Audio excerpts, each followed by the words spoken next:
Bonjour chers investisseurs, participants au projet. Nous commençons à travailler sur l'exécution des commandes commerciales. C'est pourquoi, quoi qu'il arrive, nous sommes déjà en train de valider les premiers contrats pour l'exécution de commandes commerciales. Nous avons besoin de ces commandes commerciales pour mettre en marche les équipements, lancer la chaîne de production et commencer à gagner de l'argent. Parce que les employés recrutés pour exécuter ces processus ne peuvent pas rester inactifs. Ils doivent travailler, ils doivent gagner leur vie et les équipements ne doivent pas rester à l'arrêt. En parallèle, nous lançons également les processus techniques impliqués dans la production de nos propres produits selon notre développement. La dernière chose que nous avons faite tout récemment, c'est de lancer le processus d'estampage des segments du stator pour le moteur de taille 305. Nous avons utilisé un rouleau et obtenu des pièces pour un total de 112 moteurs. Actuellement, des paquets de stator sont assemblés à partir de ces segments. Ils sont en cours de formation. Et toutes ces ébauches sont envoyées à l'entrepôt afin de pouvoir ensuite lancer les étapes suivantes de l'assemblage du produit fini. Parce qu'il est impossible de fabriquer une pièce, puis une autre, l'une après l'autre. Non, les pièces s'accumulent. Et au fur et à mesure que l'on accumule et que l'on dispose de l'ensemble complet nécessaire, le processus d'assemblage est lancé. Ce sera l'étape suivante. Et ces processus vont s'intensifier. Au final, les commandes commerciales et le travail commercial seront progressivement intégrés dans notre production.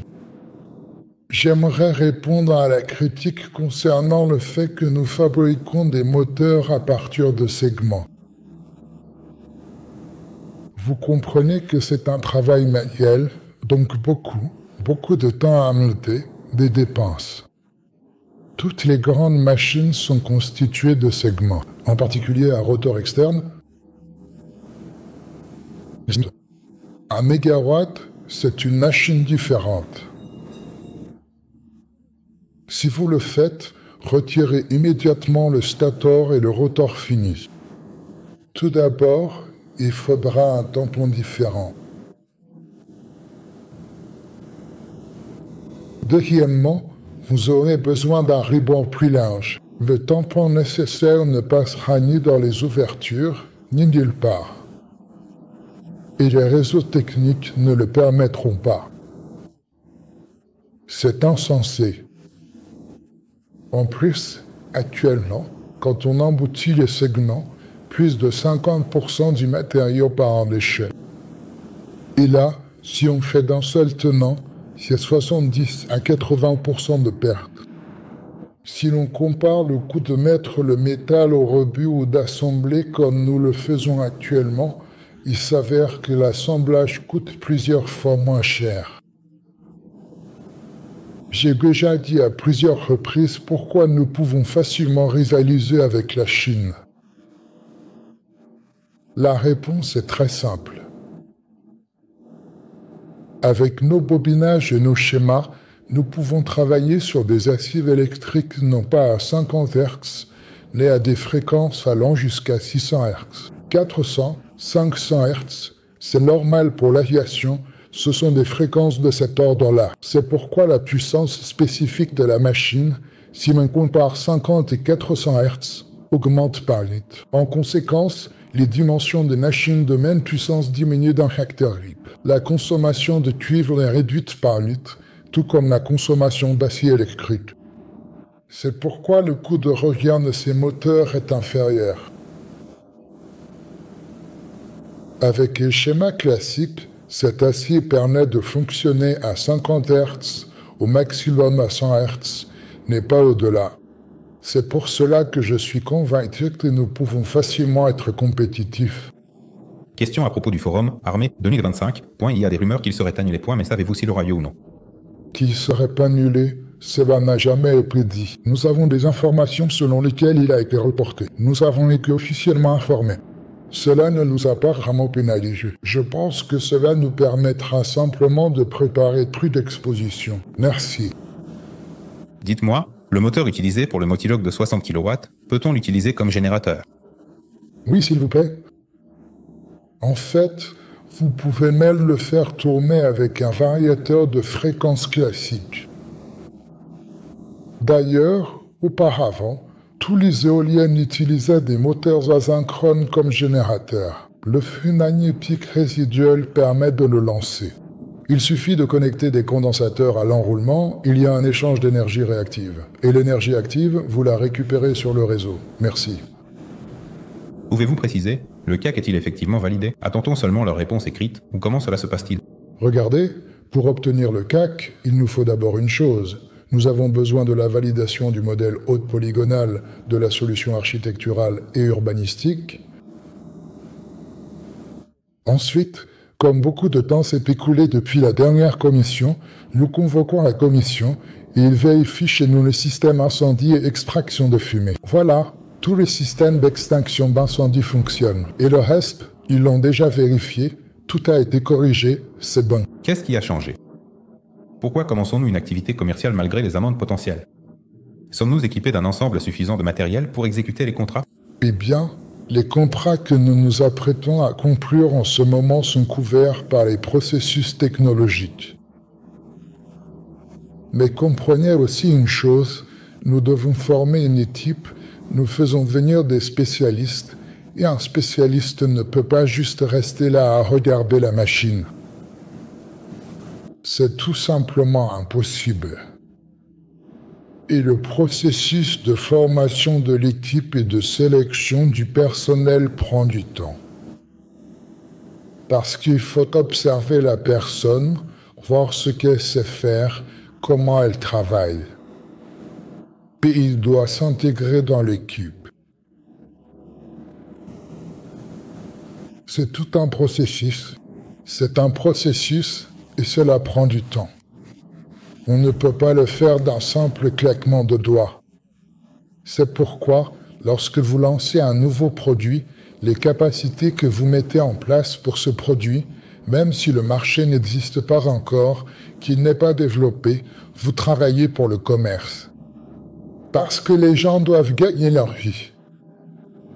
Les équipements doivent fonctionner. Les chaînes d'approvisionnement doivent être rodées, la distribution doit être rodée, l'appareil administratif doit être rodé, ainsi que les techniciens et la machine, tout doit être parfaitement opérationnel. Et ensuite, progressivement, à mesure que le marché se développe, à mesure que la production augmente, vous remplacerez les commandes commerciales par les vôtres. Merci. Dites-moi, pourquoi ne peut-on pas commencer dès maintenant la procédure d'évaluation des biens de l'entreprise? Après tout est déjà construit et l'équipement a été acheté. Et enfin, quand saura-t-on combien il y aura d'actions au total?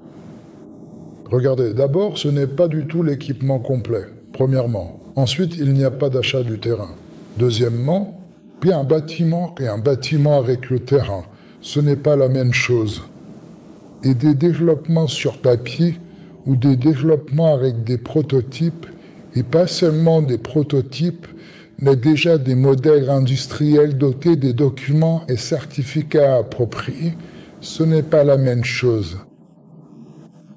C'est un tout autre ordre de grandeur. Des travaux sont-ils en cours pour concevoir de nouveaux moteurs d'aviation de plus petite taille que celui du Motiloc? Dans les meuleuses d'angle, les moteurs sont utilisés pour les systèmes aéronautiques. Ce sont des moteurs intégrés, donc on peut les régler à 50, 600 ou 400 Hz. Tout dépend de la vitesse de rotation dont on a besoin. C'est une autre puissance en jeu. C'est une conception éprouvée que l'on peut utiliser pour différentes applications, y compris pour l'aviation, toutes sortes d'appareils volants. À votre avis, est-il possible que la capitalisation de l'entreprise atteigne $1 milliard l'année prochaine, ou est-ce un chiffre irréaliste? Vous savez, je ne pense pas que cela soit possible l'année prochaine. Ce n'est pas réaliste, Mais je peux vous dire une chose, pour l'instant, je ne vois aucune alternative aux moteurs à enroulement combiné à l'horizon. Parce que ce sont les moteurs asynchrones qui ont façonné notre civilisation telle qu'elle est. Et sans eux, nous n'aurions ni pain, ni ascenseur en fonctionnement, ni eau, ni égout, ni chauffage. Rien ne fonctionnerait, ni la production, ni les machines-outils. C'est pourquoi on trouve des moteurs asynchrones partout. Oui, on peut dire qu'on pourrait utiliser des moteurs BLDC. Les gars, il n'y aura pas assez d'aimants. Chaque année, on produit environ 10 000 moteurs, 10 milliards de moteurs. Pour un tel volume, avec les grosses machines, il n'y aura jamais assez d'aimants. Il n'y a pas d'alternative, et pour les moteurs à enroulement standard, il n'y a qu'une seule alternative, les moteurs à enroulement combiné. Dans les dirigeables, il y a un nombre précis d'actions. Quand saura-t-on combien d'actions possédera Sovelmash? Vous savez, dès que nous aurons réalisé l'évaluation, toute cette évaluation des actifs matériels et immatériels, nous les apporterons au capital social et lors du processus de transformation de la société à responsabilité limitée en société par action, il sera naturellement déterminé combien d'actions il y aura et de quel type. Et cela sera immédiatement rendu public.